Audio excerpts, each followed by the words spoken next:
오늘 본문은 유대인의 가장 중요한 명절, 유월절. 이제 예수님이 십자가 지시기 직전에 제자들과 마지막 만찬을 가지는데 갑자기 예수님이 뚱딴지 같은 일을 합니다. 전혀 예상도 못했는데 일어나서 허리에 수건을 두르고 대야에 물을 받아가지고 제자들의 발을 씻깁니다.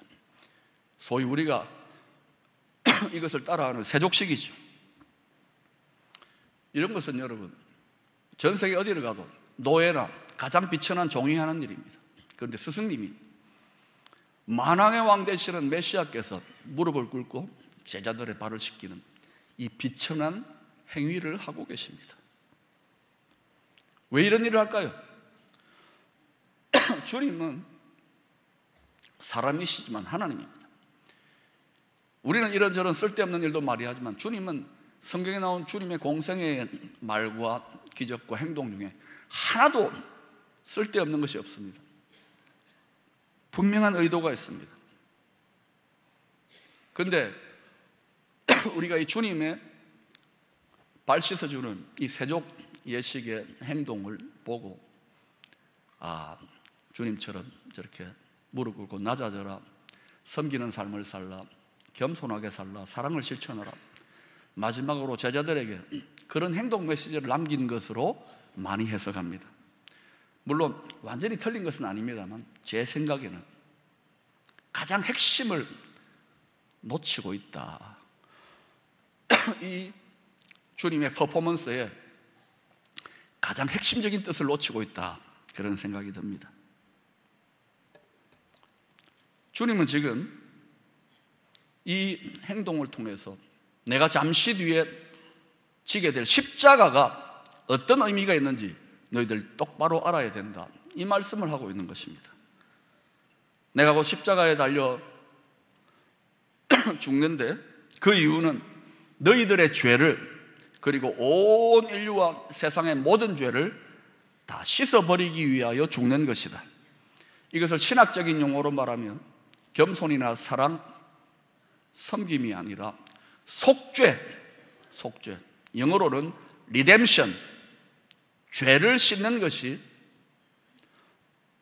내가 너희들 발 씻는 것, 죄 씻는 나의 십자가 사건을 너희들이 분명히 알아야 된다.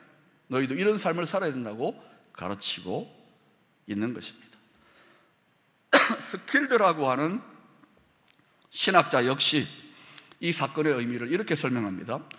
주님께서 그 제자들의 발을 씻기신 뜻은 그의 몇몇 제자들에게만 그의 친절과 겸손의 모범을 보이시려는 것이 아니었다. 그런 이 행위로서 온 세계를 찾으시는 그의 속죄의 역사를 비유하신 것이다. 속죄인 거예요.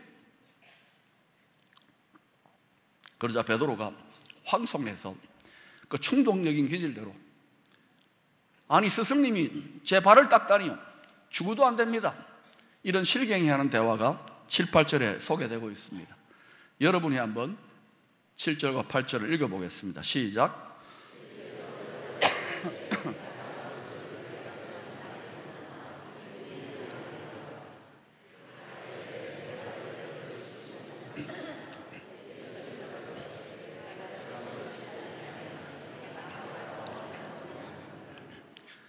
상관이 없다고 할 때 이 상관이라는 단어 헬라어로 메로스입니다. 메로스.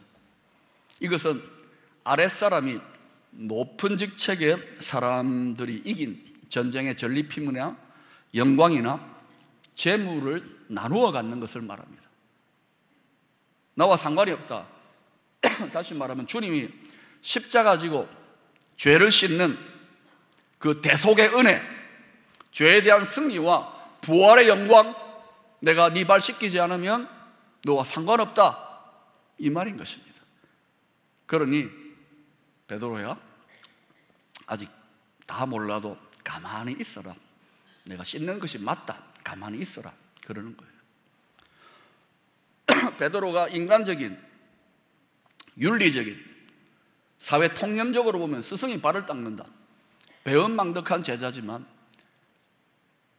하나님의 말씀, 주님의 말씀이 옳은 거예요. 그러니 가만히 있어라.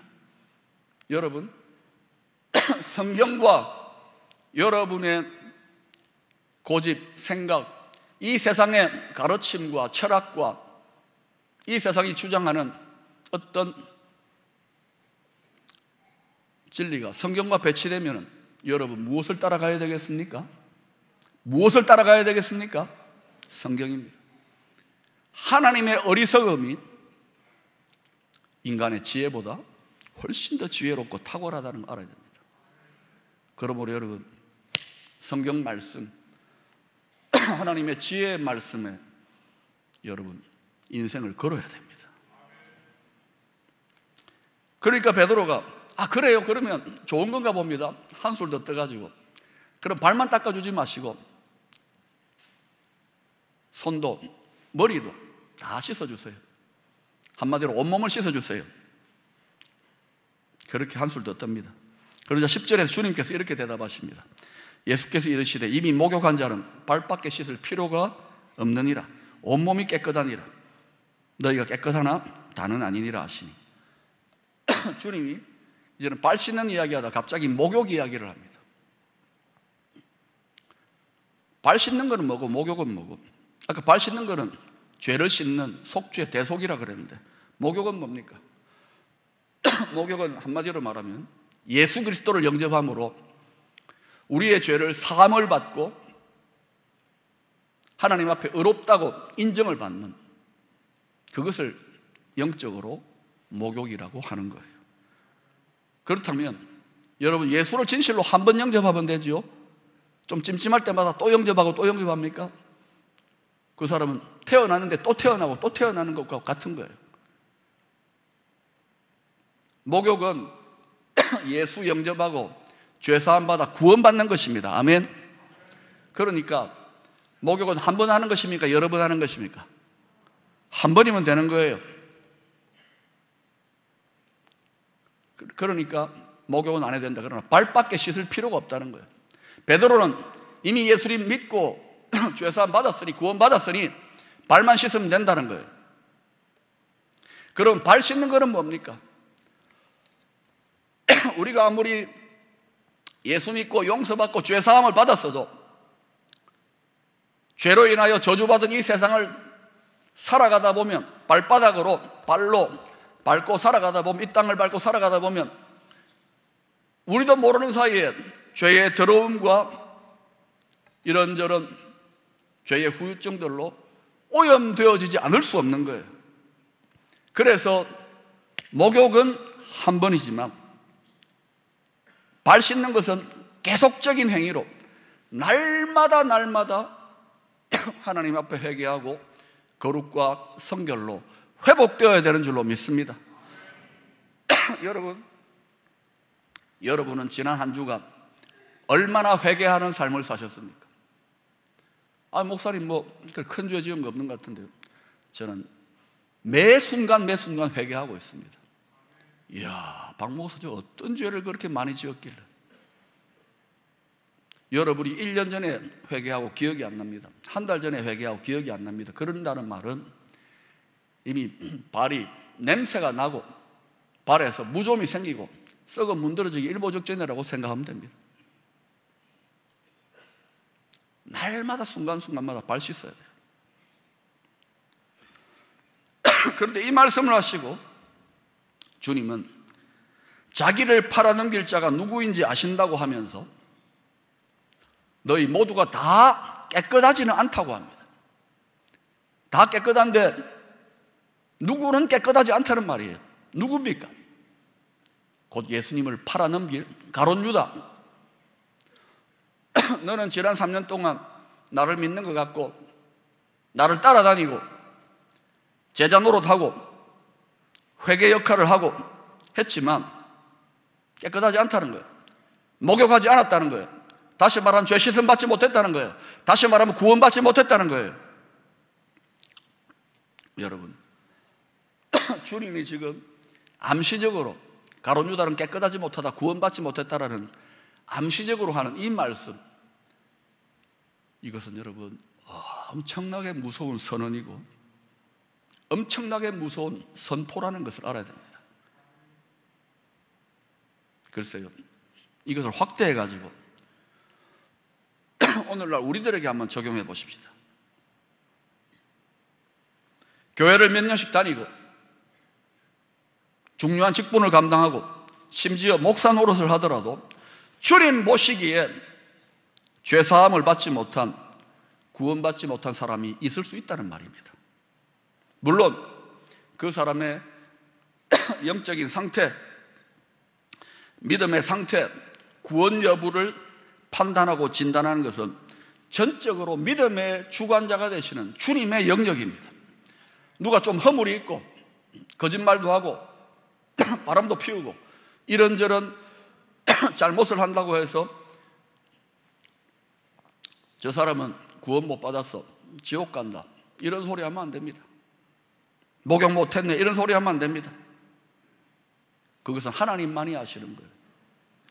그러니 여러분, 다른 사람의 허물과 연약을 보고 함부로 여러분이 정죄하고 판단해서 끝장내버리면 그것은 여러분이 하나님의 절대적인 통치의 보좌에 올라가 여러분이 그 자리에 앉아버리는 교만의 죄를 짓는다는 것을 기억하십시오. 그런데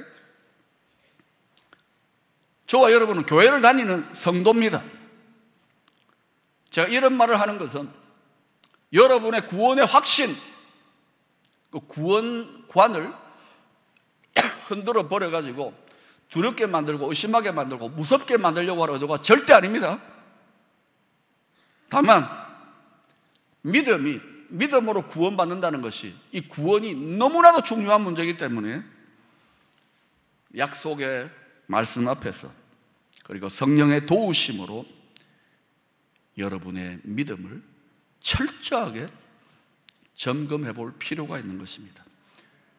목사님 그런 걱정하지 마세요. 나는 교회 오래 다녔으니까, 나는 4대째 신앙입니다, 모태신앙입니다, 나는 직분자입니다, 걱정을 하지 마세요. 아니에요. 3년 동안 주님이 택하여 세운 제자인데도 그 믿음이 병들다가 죽어버려가지고 목욕하지 못했다, 깨끗하지 못하다, 구원받지 못했다라고 선언을 당하는 사람도 있습니다. 그러니 여러분, 이 믿음으로 구원받는다는 것이 너무나도 중요하기 때문에 내 믿음을 성령 안에서 진리의 말씀 앞에 비추어서 내 믿음이 얼마나 병들었는지, 내 믿음이 혹시 죽어버린 믿음은 아닌지, 죽은 믿음 심각하게 생각하셔야 됩니다. 죽은 믿음, 죽었으니까. 죽은 사람은 여러분 어때요? 죽은 사람은 사람 구실 못합니다. 죽은 믿음으로는 구원 장담 못할걸요. 그러니 걸쳐놓고 교회는 다니는데 죽은 믿음이다, 주님 보시기에 어떤 일이 일어날지 저는 장담 못해요. 그래서 여러분, 정직하게 믿음의 주인 되시는 주님, 불꽃 같은 눈으로 우리의 영혼을 통찰하시는 주님 앞에 내 믿음의 상태가 어떤지 성령 안에서, 진리의 말씀 안에서 정직하게 진단하시기를 바랍니다. 왜? 이제는 정말 세상이 급하게 돌아갑니다. 이 말은 영적인 세계가 굉장히 맹렬한 속도로 스포트라이트 마지막 힘을 내가지고 달려가는 결성점을 향하여 달려가는 시대에 와 있다는 거예요. 앞으로 더 급격하게 돌아갈 겁니다. 정신을 바짝 차려야 됩니다. 여러분 믿음을 제대로 점검해야 됩니다. 예수 지금까지 엉터리로 믿었던 분들도 지금부터라도 제대로 믿어야 되는 줄로 믿습니다. 그런데 주님이 이렇게 가룟 유다를 암시하면서 깨끗하지 않다고 했는데, 그러면 깨끗하지 않은 가룟 유다 발은 안 씻었습니까? 아니죠. 다른 제자들하고 다 마찬가지로 발 씻었습니다. 씻어줬습니다. 그런데 여러분, 주님이 가룟 유다의 발을 씻어주실 때 주의 마음이 어땠을까요? 이 배신자, 이 왼수, 내가 너를 얼마나 사랑했는데, 네가 3년이나 내 말을 듣고 따라다녔는데 이제 와서 나를 팔아넘기겠다고 치를 떨면서 분노하면서 그러면서 이를 악물고 발을 씻어줬을까요? 전 아니라고 생각합니다. 피눈물을 흘리면서 속으로 말씀하시는, 유다야, 정신 차려라. 유다야, 지금이라도 돌이켜야 한다. 유다야. 이것이 배신자, 원수까지도 끝까지 사랑하시는 주님의 사랑인 것입니다. 이렇게 12제자들의 발을 다 씻겨 주시고 난 다음에 14절, 15절에서 주님께서 이렇게 결론적인 말씀을 하십니다. 여러분 읽어보십시다. 시작.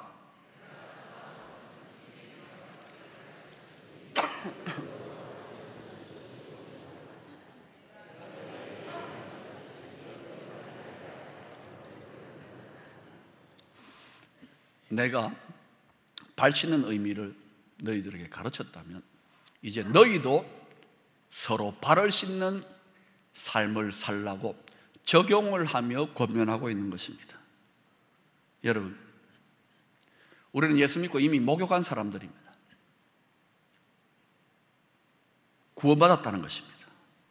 점검을 해야 되겠지만, 그래서 또 목욕을 육적으로는 자주 해야 되겠죠. 물론 저는 1년에 한두 번 하지만은 육적으로는 자주 해야 됩니다. 매일 하십시오. 그런데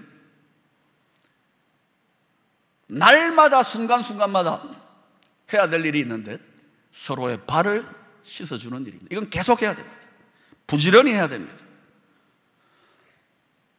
물론 우리는 이 죄악된 세상, 이 죄 많은 저주받은 땅을 밟고 살아가기 때문에 아무리 우리가 자주 우리 발을 닦고 회개하고 주의 용서하심을 구해도 이제 깨끗해진 것 같은데, 괜찮은 것 같은데 돌아보면 또 더러운 게 나타나고 또 냄새가 납니다. 우리가 용서받은 죄인일 뿐인 거예요. 아무리 여러분이 성령 충만하고 천사같이 되었다 하더라도 또 죄성이 드러납니다. 왜? 우리의 타락한 육체가 살아있는 동안은 이 부패한 육체적 본성은 절대 죽지 않습니다. 그러니 우리가 열심히 회개하는데도 드러나는, 나도 모르게 드러나는 연약과 허물과 죄악에 대해서는 어떻게 됩니까? 그것은 다른 지체들의 몫입니다. 다른 지체들의 용납, 다른 지체들의 섬김, 다른 지체들의 용서를 통하여 우리가 서게 되는 거예요. 우리 자신이 우리들의 발을 부지런히 닦는 것은 당연히 해야 될 일이고, 이제 더 나아가서 다른 지체들의 발을 서로가 부지런히 닦아주는 삶을 살아야 한다는 말입니다. 한마디로 크리스찬의 삶은 무엇인가? 발 닦는 삶입니다. 충격받았습니까? 그 노예나 하는 일입니다. 종들이나 하는 일입니다. 서로의 발을 닦아주라. 주님이 이거 하라는 것입니다. 목사님, 나 고민해봐야 되겠습니다. 나는 예수 믿으면 고상한 일하고 고상해질 줄 알았는데 어떻게 발을 닦으라니요? 사람 뭘로 봅니까? 그런데 여러분, 이것이 가장 지혜로우신, 실수가 없으신 주님의 제자들을 향한, 믿는 자들을 향한 명령이라는 것을 심각하게 받아들이셔야 됩니다.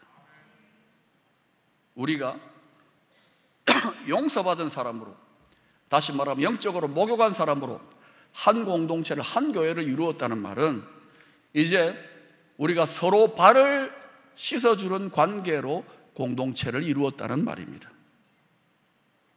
교회 안에 들여다보면 지상의 어느 교회고 교회 문제로 인하여 주로 그런 문제들이 어떤 문제? 더 매치, 유, 아니 꽂고 더럽 꽂고 매스 꽂고 치사하고 유치한 이런 문제들로 여러 가지 시험과 문제와 갈등과 혼돈을 겪는 사람들이 많습니다. 그러다 보니까 예수 믿기는 믿지만 나는 예수님은 좋지만 교회는 싫어. 특별히 잘난 지성인들 중에 그런단 말이에요. 그래서 교회도 안 나오고 안 나가 성도, 가난한 성도들도 막 생기고 그럽니다. 그게 믿는 자의 바른 모습일까요? 성도의 삶이 무엇인지를 전혀 감을 못 잡고 있는 영적으로 매우 어리석고 교만한 사람들의 행동 패턴입니다. 저는 주님의 서로 발을 닦아주라는 이 말씀에 진지하게 기쁨으로 성령의 도우심으로 순종하면 교회를 통하여 경험하는 웬만한 시험이나 문제나 갈등이나 상처는 거의 다 해결될 수 있다고 확신합니다. 여러분, 그러나 이것은 가룟 유다, 배신자, 원수까지도 끝까지 사랑하시는 주님의 충만한 사랑의 마음을 품지 못하면 결코 감당할 수 없는 일입니다. 우리는 사랑에 심각한 장애인들입니다. 기껏해야 내 새끼, 내 가족 사랑합니다. 얼마나 장애인인지 그토록 사랑해서 열렬하게 사랑해가지고 아내와 남편으로 만났는데도 그 사랑이 30년, 40년도 지속 못됩니다. 얼마나 심각한 장애인인지 아십니까? 엉뚱한 곳에 미스 킴이나 사랑하고 엉뚱한 곳에 미스 박이나 사랑하고. 우리가 사랑의 장애인이라는 것을 알아야 됩니다. 심각한 장애인입니다. 그렇다고 또 전부 다 신났다고 장애인 주차장에 파킹하지 마시고, 우리가 성령님의 도우심으로 원수까지도 배반자까지도 품어내시고 사랑하시는 주님의 이 사랑으로 충만해지지 않으면 상대방이 싸질러 놓은 똥과 같은 죄와 허물의 악취 결코 견디지 못할 것입니다. 구토가 나고 역겹고 상처를 받아가지고 뛰쳐나가려고 할 겁니다. 그런 경우가 얼마나 많습니까? 이 큰 교회에 등록도 안 하고 저 구석에 예배만 드리고 쏜살같이 나가시는 분들이 왜 그럴까요? 또 상처받기 싫다는 거예요. 그 상처가 왜 생길까요? 성도의 삶이 무엇인지 전혀 감을 못 잡고 있기 때문에 그래요.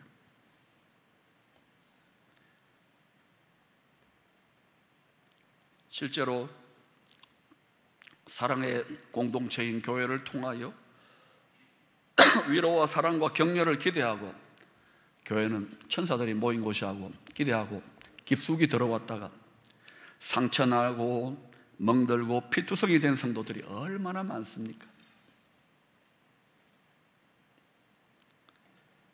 사랑하는 여러분, 서로의 발을 씻어주라.